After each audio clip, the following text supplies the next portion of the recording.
Hop là, c'est parti pour un nouvel épisode. Aujourd'hui dans Hop là, je vous emmène à la découverte d'un petit coin de Moselle plein de charme. Bienvenue à Walchbronn. Ce village de moins de 500 habitants, tout proche de la frontière allemande, est niché au cœur des paysages vallonnés du parc naturel régional des Vosges du Nord. Un circuit paisible vous y attend entre ruisseaux, forêts et vieilles pierres. Et au centre de ce décor trônent les vestiges de son ancien château fort. Mais avant de vous en montrer plus, rejoignons Marie-Morgane à quelques pas de là. Chers parents, aujourd'hui c'est à Walchbronn que je me suis arrêtée pour la nuit. J'y ai découvert un gîte appelé La Grasse, une maison de campagne qui appartenait à la famille de Pierrette Spanagel.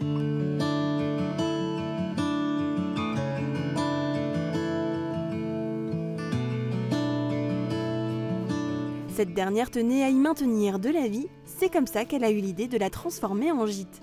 Elle y accueille des visiteurs depuis octobre 2019. Je suis fière d'avoir pu rénover cette maison-là, la mettre en valeur de nouveau. Et c'est aussi découvrir d'autres personnes parce que quand ils viennent de différentes régions, ils parlent de leur région, donc on découvre en même temps comment c'est chez eux. Puis on regarde après, je regarde un peu sur la carte, ah oui, ça se trouve là et là. Et puis on voyagera un petit peu en même temps, quoi. Le gîte peut accueillir jusqu'à 6 personnes. Des visiteurs des 4 coins du monde font le déplacement dans ce petit village du Pays de Bitche, principalement pour les sentiers de randonnée à proximité. J'avais des Hollandais qui étaient là la semaine dernière, ils disent oui, on vient exprès pour le Alschlossfels. Je dis même en Hollande, c'est connu. Et donc oui, et puis je pense un peu se couper du monde aussi, parce que c'est très, très tranquille ici, on est un peu coupé du monde, quoi. La propriétaire a actuellement pour projet de créer 2 nouvelles chambres au grenier qui permettront d'accueillir de plus grands groupes.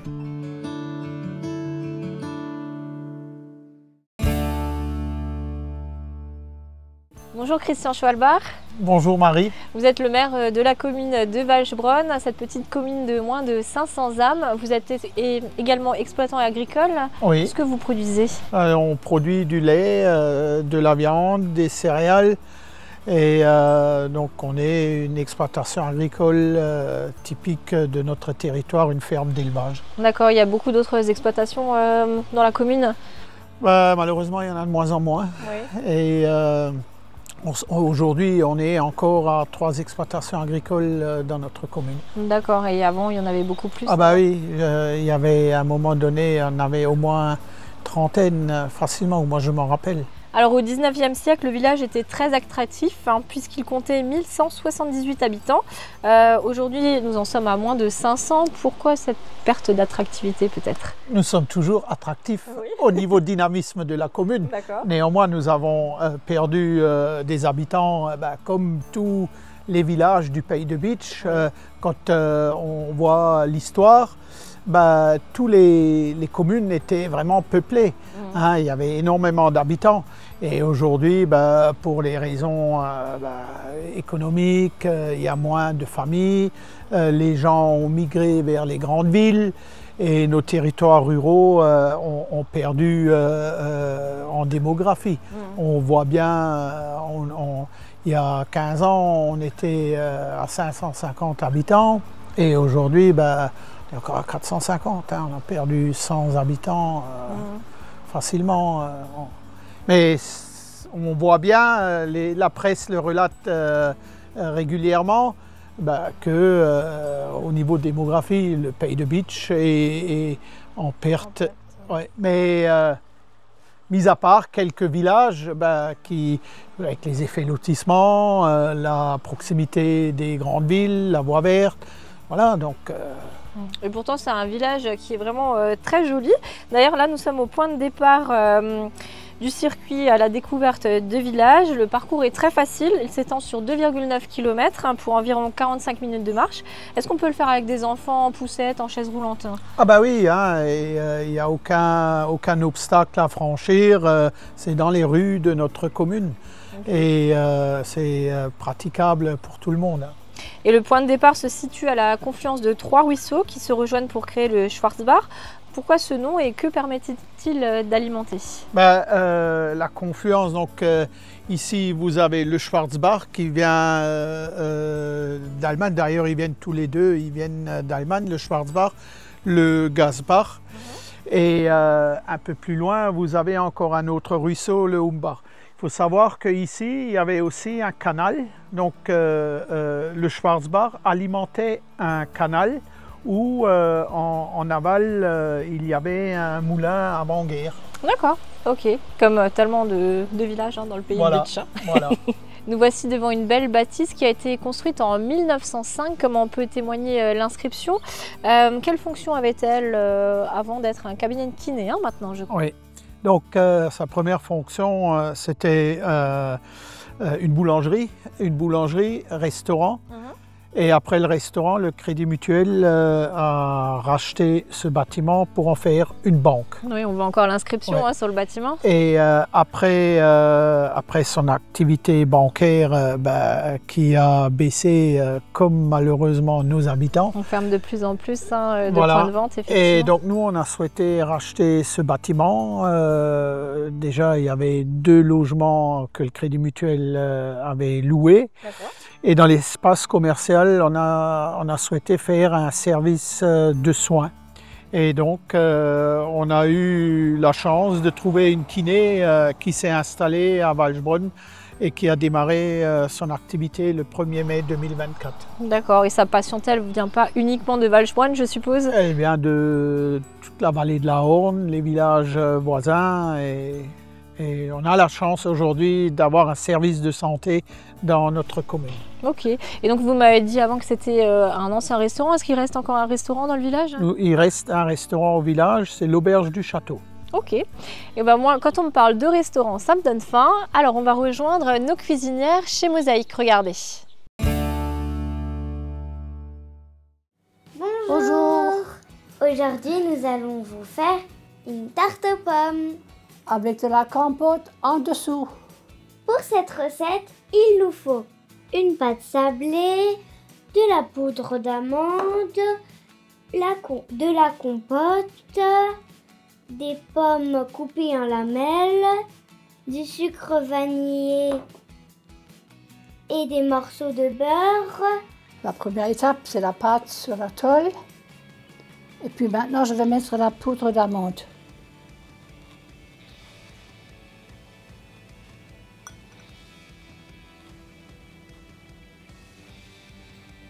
Je ne mets pas tout dessus. Ce qui reste, on peut toujours l'utiliser une autre fois. Voilà. C'est bon. Maintenant, je vais mettre la compote.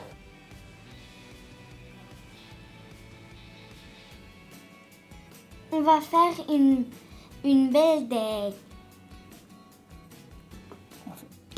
Een schöner Kuchen geben wir morgen. Répète voir ça. On va faire un beau gâteau. Un schöner.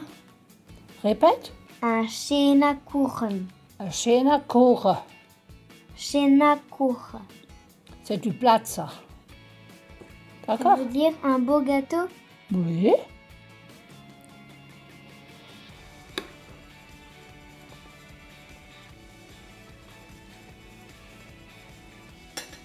On va couper les pommes et on va les mettre dessus. Allez, pose les pommes. Et comme moi, comme Oma. D'accord? Non, c'est déjà pas bien. Tu les chevauches un peu.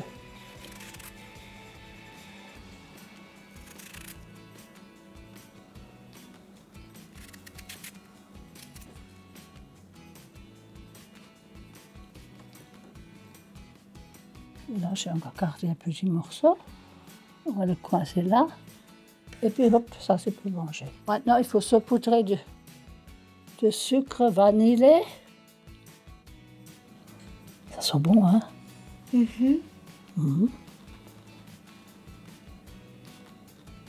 Est-ce que ton fruit préféré, c'est les pommes? Bon, j'aime tous les fruits. Et les pommes, c'est mange une pomme par jour, éloigne le docteur de la cour. Maintenant, je mets des petits morceaux de beurre. Ah oui, ils sont vraiment riquiqui. Tu vas mettre tout ce beurre. C'est immense. Mais non, Si, quand même. je ne vais pas tout mettre. Regarde. Maintenant, il est tout mou le beurre. Avant, il était tout dur quand on voulait beurrer le moule. Maintenant, on va enfourner le gâteau et on va le cuire 40 minutes à 200 degrés.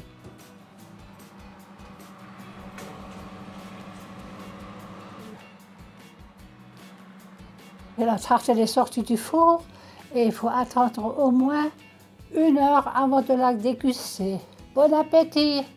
Au revoir les loups! Bon appétit, au revoir.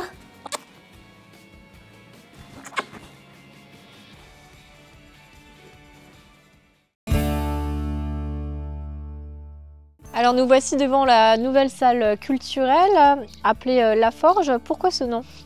Sur le site ici, historiquement, il y avait une forge. Et donc la commune a racheté le site avec l'ancienne forge en 2011-2012. Et on a fait le choix de construire la nouvelle salle ici. Et donc on a voulu préserver la maison du forgeron. Et donc on a démoli les anciennes forges, mais on a souhaité garder la même architecture que la forge. Et donc aujourd'hui, vous avez la grande salle et là vous avez 2 petites salles dans la maison du forgeron. Et vous avez aussi conservé une machine, hein, c'est Oui. laquelle? La machine qui est derrière la salle. Donc c'est une cisaille, donc, qui était la pièce maîtresse de la forge à l'époque, pour couper tout ce qui est grande barre de fer, les gros éléments en ferraille. Et donc ça, on a souhaité le garder historiquement pour maintenir un peu l'âme de ce site. Oui, c'est très réussi, hein, c'est un très beau bâtiment en tout cas. Et surtout dans nos communes, il faut préserver notre patrimoine, même si on met une autre destination, mais il faut garder l'âme. Alors on s'est dépassé un petit peu plus loin et là il faut lever la tête pour apercevoir une sculpture. Est-ce qu'elle a un petit nom? C'est la Gorgone qui est aujourd'hui, qui représente, il y avait des bains ici. D'accord. Et donc c'était des bains avec des vertus thérapeutiques, avec des eaux bitumeuses et sulfureuses. Et on en parlera un peu plus haut au château. Et apparemment, l'emplacement, c'était ici. Ok. Alors on a parlé du forgeron avant. Thibaut, lui, a choisi de nous faire découvrir un métier un petit peu plus doux, un fleuriste. Regardez.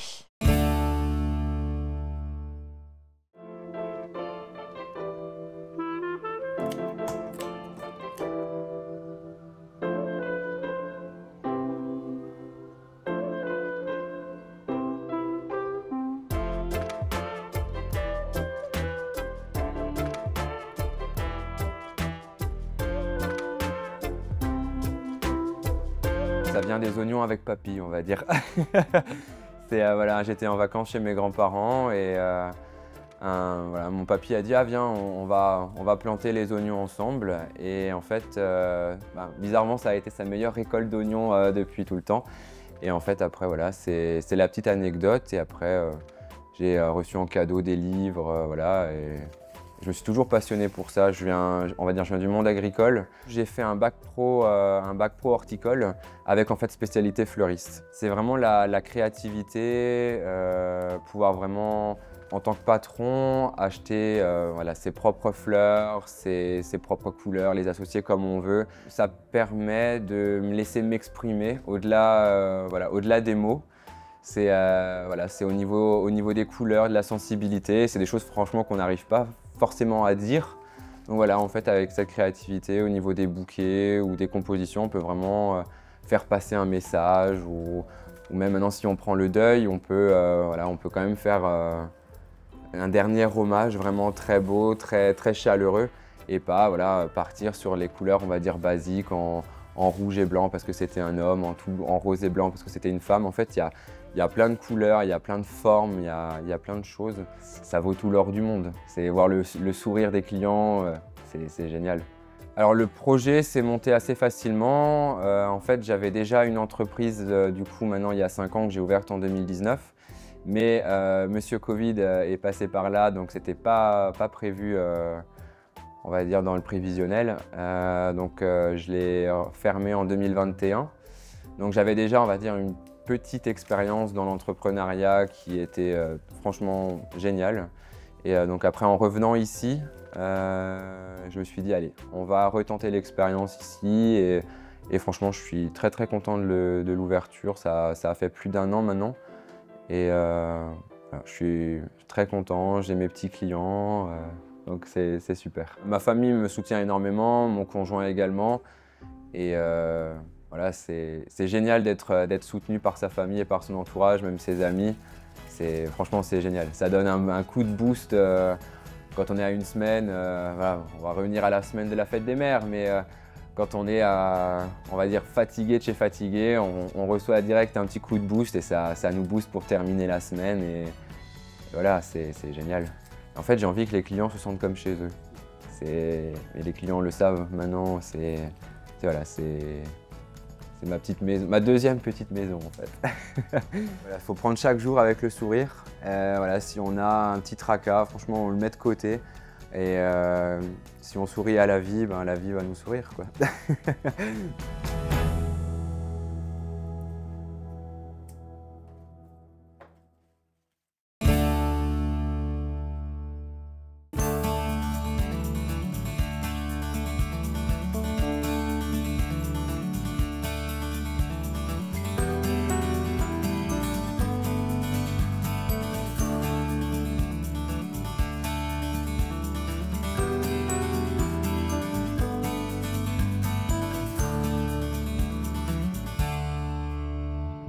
Alors nous voici dans l'enceinte du château du Wäckersburg.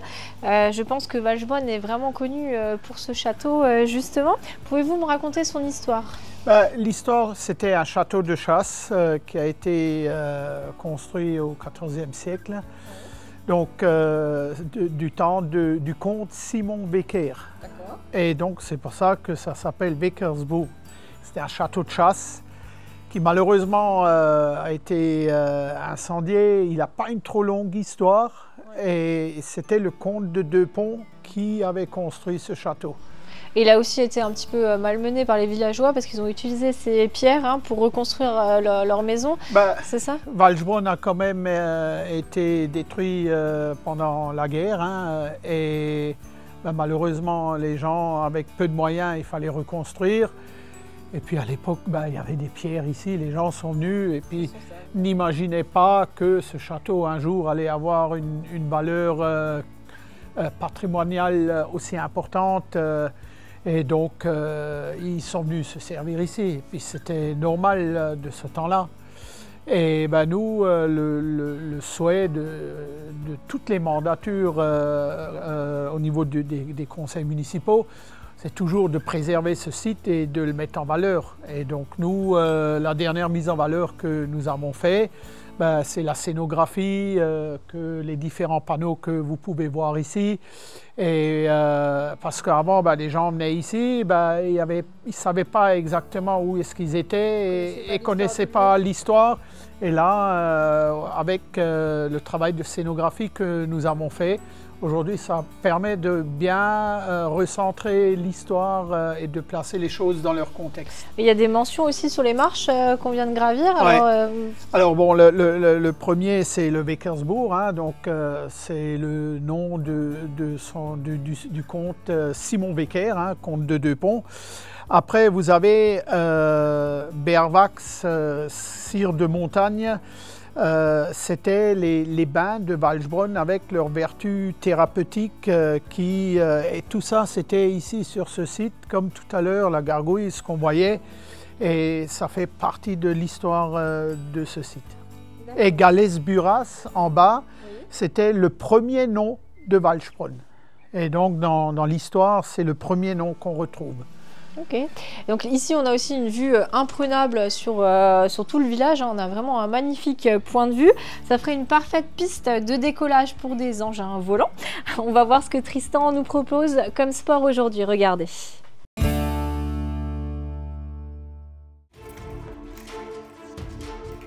Ouais, allonge ton bras. T'es un petit peu trop près, Mi. T'es trop près. Un entraînement, ça se passe environ pendant 1h30, ou 1 heure, ou quelque part par là. Et ça se passe d'abord par un échauffement, après des attaques et un jeu après.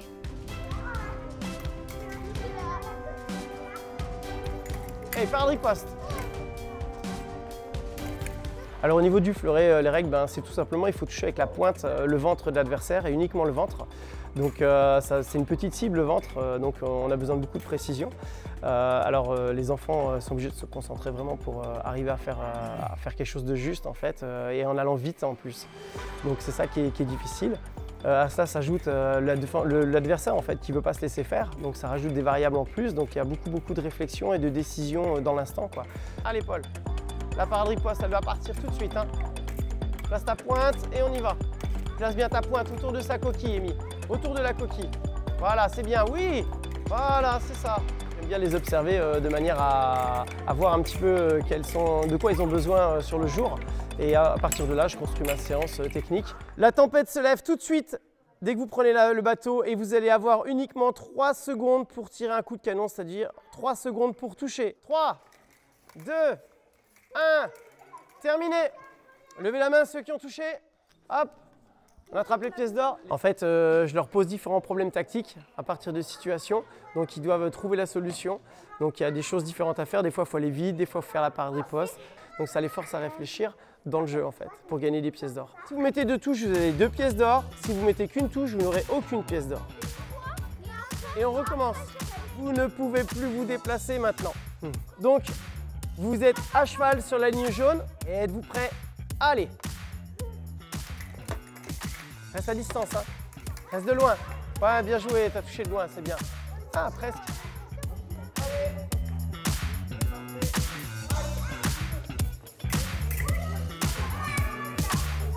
J'ai progressé sur la parade riposte. Il faut encore que je m'améliore sur les dégagements. C'est quoi le dégagement? C'est faire le tour de la coquille du fleuret.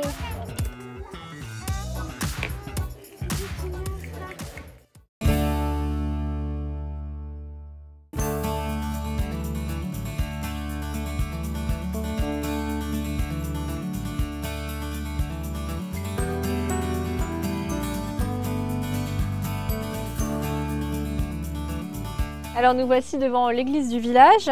Au premier niveau de la tour du clocher, on peut de nouveau voir une figure particulière. Est-ce que c'est la même qu'on a vue avant? Non, c'est pas la même.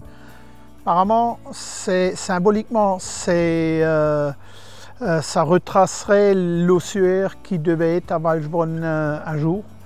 Et cette figure qu'on retrouve ici, elle est censée chasser les mauvais esprits de l'église pour que les mauvais esprits ne rentrent pas à l'église. Donc c'est ce que l'histoire nous dit.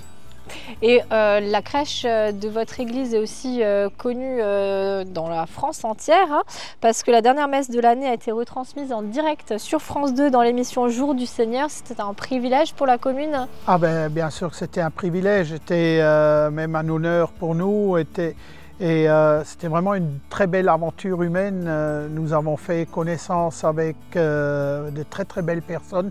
Et puis c'était aussi l'occasion de faire la promotion de notre église, de notre commune dans l'ensemble de la France. C'était vraiment gratifiant et un honneur pour nous de pouvoir faire ça. Et j'en profite ici pour remercier le conseil de fabrique, Walchbronn Val 12 avec son président et puis toutes les personnes qui œuvrent tout au long de l'année pour faire vivre notre église au sein de notre paroisse. Alors, les murs qui bordent le cimetière sont construits en partie avec des pierres du château où on vient d'aller.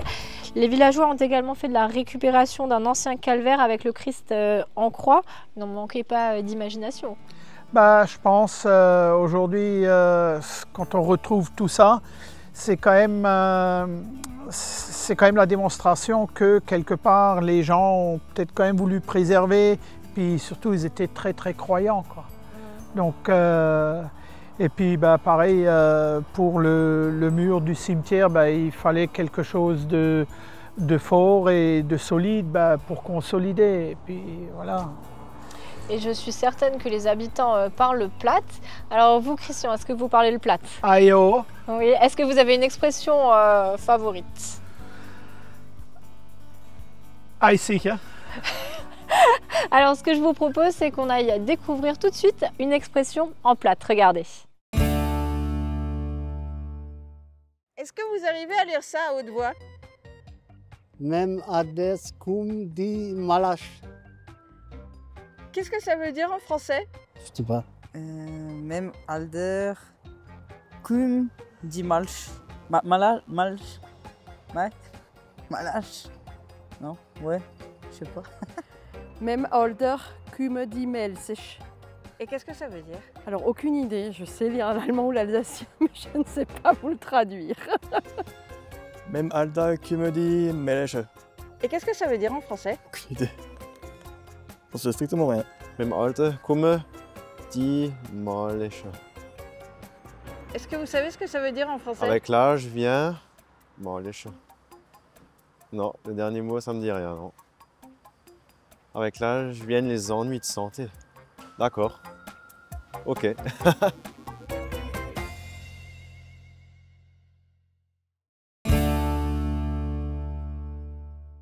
Alors nous voici devant la maison des dîmes. La dîme, on le rappelle, c'est un ancien impôt sur les récoltes prélevées par l'Église. À Valsbronn, quel type de récolte était prélevé et à quoi servait-il? C'était les céréales, c'était tout ce que les gens ils produisaient ici sur le banc de la commune. Une partie était reversée à l'abbaye de Sturzelbronn. C'était un impôt. Aujourd'hui, l'impôt est monétaire. À l'époque, l'impôt était sur les récoltes. Nous voici devant un des nombreux calvaires du pays de Bitche. Pourquoi est-ce que c'était aussi important pour ses habitants? Comme les gens étaient très croyants, souvent quand des familles ont été mises à l'épreuve, la maladie, la guerre, ils étaient croyants. Et en signe de remerciement, quand les choses se sont arrangées, et pour remercier, ils ont érigé un calvaire, un des nombreux calvaires, comme vous venez de l'évoquer, sur le banc de la commune de Valsbronn, et comme il y en a d'autres dans tout le pays de Bitche. Dans tout le pays de Bitche. Oui. Alors le Schwarzbach, il va se jeter dans la Horne, puis dans la Sarre un peu plus loin. Savez-vous qu'il y a plusieurs façons de traverser le canal de la Sarre, soit au niveau d'une écluse, soit un pont, soit, et c'est un peu plus rare, par un passage aménagé en dessous.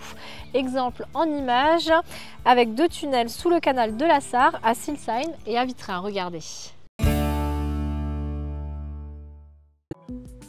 Un passage pas si secret. Bien connu des cyclistes et des promeneurs, ce tunnel sous le canal de la Sarre n'avait pas à l'origine une vocation touristique. Les ingénieurs qui ont conçu le canal des houillères de la Sarre dans les années 1860 devaient tout simplement s'adapter au terrain. L'intérêt d'un tel ouvrage est de permettre au ruisseau Rohrbach descendant de Silsheim de rejoindre la Sarre de l'autre côté du canal. Aujourd'hui devenu piste cyclable, on a ajouté des grilles sur le petit cours d'eau pour sécuriser le passage. Il est aussi recommandé de descendre de vélo car le tunnel n'est pas très haut. Mais avant cela, ces étroits trottoirs de béton sur les côtés n'ont jamais empêché les riverains de traverser à pied, à vélo ou à cheval, à leur risque et péril.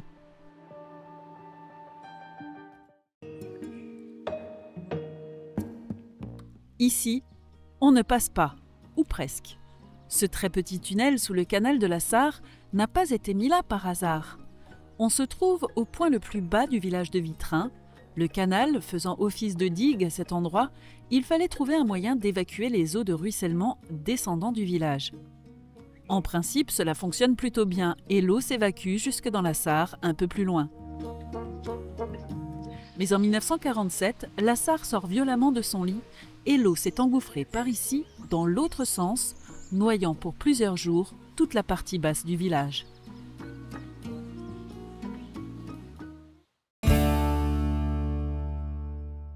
Nous voici devant la chapelle Notre-Dame des Douleurs. Alors la légende dit qu'elle n'a pas été édifiée par les villageois, mais plutôt par des gens de passage. Vous confirmez? C'est ce que l'histoire nous dit, hein. On croit à l'histoire. Hein. Et à côté aussi, donc, vous avez un calvaire qui aussi a été déplacé à un moment donné parce qu'il était trop près de la route. Et la légende dirait même qu'une reine gitane serait enterrée à côté de la chapelle. Peut-être, c'est pour ça qu'un jour les gens de passage ont érigé cette chapelle en mémoire de cette reine gitane qui est enterrée ici. Mais aujourd'hui, fait partie de notre patrimoine. Bon, c'est une belle histoire en tout cas. Et à l'intérieur, nous avons de beaux santons. Qui sont-ils? On a Saint-Antoine qui est le patron des éleveurs d'animaux. Hein. Et on a aussi Saint-Joseph avec la Sainte Vierge, l'Enfant Jésus. Donc c'est ce qu'on retrouve habituellement dans les chapelles. Mais souvent, c'est des statues qui ont été achetées par des habitants du village à un moment donné.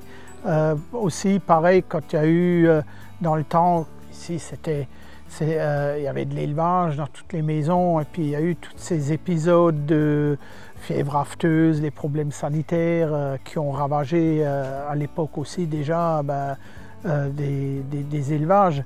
Et en signe de reconnaissance, quand ça allait mieux, les gens priaient un saint et en mémoire, ils ont acheté une statue qu'ils ont mis dans la chapelle. D'accord, c'est très intéressant, je ne savais pas, merci. Ouais. Maintenant, ce que je vous propose, c'est d'aller rejoindre Sandrine qui, à travers des petits jeux, nous fait découvrir le territoire. Regardez. Hop là, c'est l'heure de jouer et aujourd'hui on se trouve dans les jardins de la communauté d'agglomération de Sarreguemines avec Eva. Bonjour Eva. Bonjour. Alors Eva, première question pour toi, dis-moi d'où tu viens? Je viens du village de Ypelin. Ypelin, ok. Alors aujourd'hui tu es avec moi pour tester un petit peu ta culture sur le territoire du Pays de Bitche et de Sarreguemines. Donc tu viens du territoire de Sarreguemines, donc ça tombe très bien. Et pour commencer, j'avais une petite question à te poser. J'ai devant moi une carte de tout l'arrondissement. Donc ici, c'est le secteur de Sarreguemines, ici, le Pays de Bitche. Et en fait, je t'ai coché 3 communes. Est-ce que tu saurais me dire laquelle est Ypelin, sachant que celle du milieu là, c'est Sarreguemines? Je pense que c'est celle-là. On va regarder. Et dis-moi qu'est-ce qu'on a. Rémelfin. Ah non, c'est Rémelfin, dommage. On avait Ypelin et Blisguersvillers et du coup, c'était un peu plus haut Ypelin. Bon, comme ça au moins tu le sauras. Et j'avais une deuxième question pour toi par rapport à Ypelin justement. Est-ce que tu sais combien il y a d'habitants dans ton village? Environ 900. C'est un peu moins, on va jouer au plus et au moins jusqu'à ce que tu trouves la bonne réponse. C'est moins que 900. 700. C'est plus que 700, c'est entre 700 et 900. 800. C'est juste un tout petit peu en dessous. 790. C'est ça, il y a 790 habitants, donc évalués en 2022 à Ypelin. Si ça se trouve, il y en a un petit peu plus. Voilà. Et j'avais encore une autre question pour toi. Alors c'est une question qui est un petit peu liée à l'actualité et liée au territoire aussi. Est-ce que tu connais Aurélie Muller? Oui. Oui, elle est née à Sarreguemines et elle est connue pour être pour faire quoi? Elle est comédienne, championne de natation ou pour avoir grimpé l'Everest en hiver?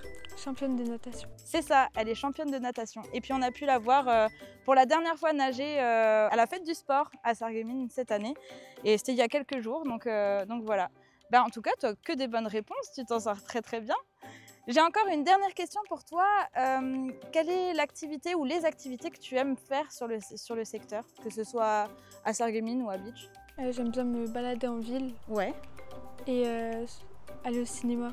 Ah oui, ça, pour ça, on a de la chance. Hein. Le cinéma de Sarreguemines est très très chouette. En tout cas, merci Eva d'avoir participé. J'espère que ça t'a plu. Oui, merci à vous. Avec grand plaisir. Et merci à vous de nous avoir regardés. Je vous souhaite à tous encore une belle semaine et à la semaine prochaine. Hop là!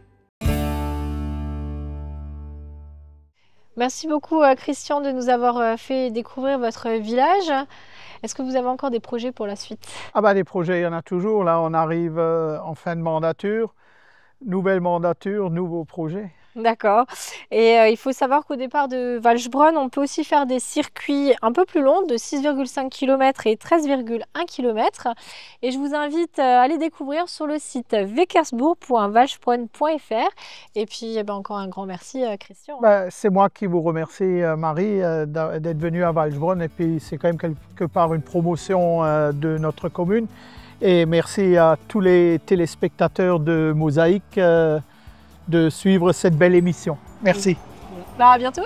À bientôt. De mon côté, je vous donne rendez-vous la semaine prochaine pour de nouvelles aventures. Et hop là!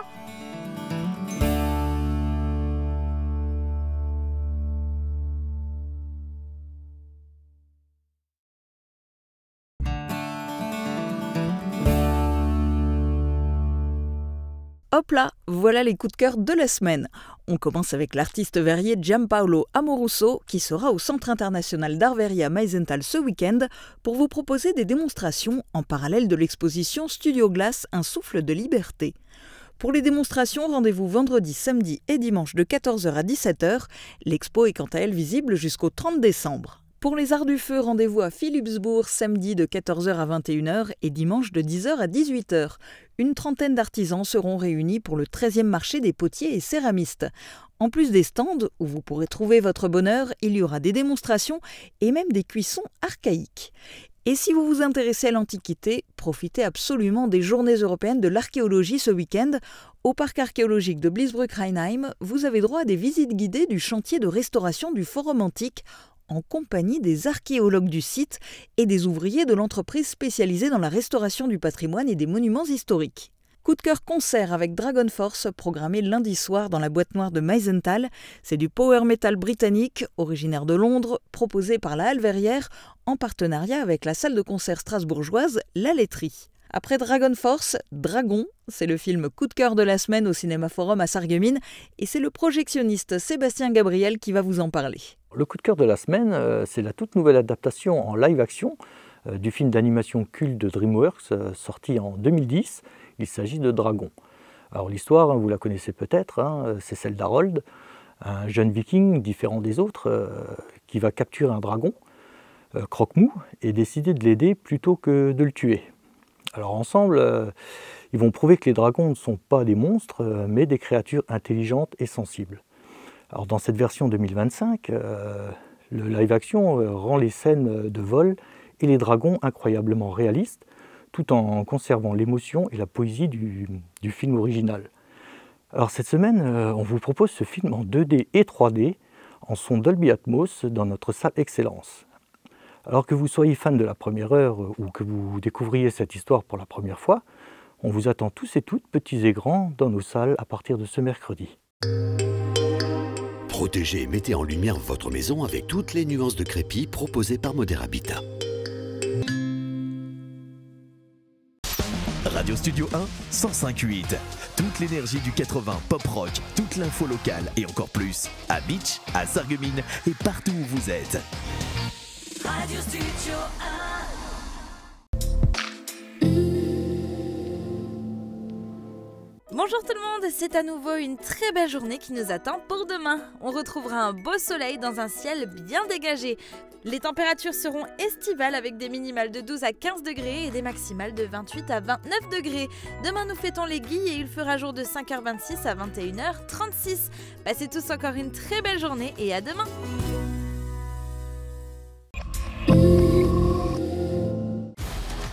Les 14 et 15 juin, venez rencontrer les militaires du 16e BCP pour leur journée portes ouvertes.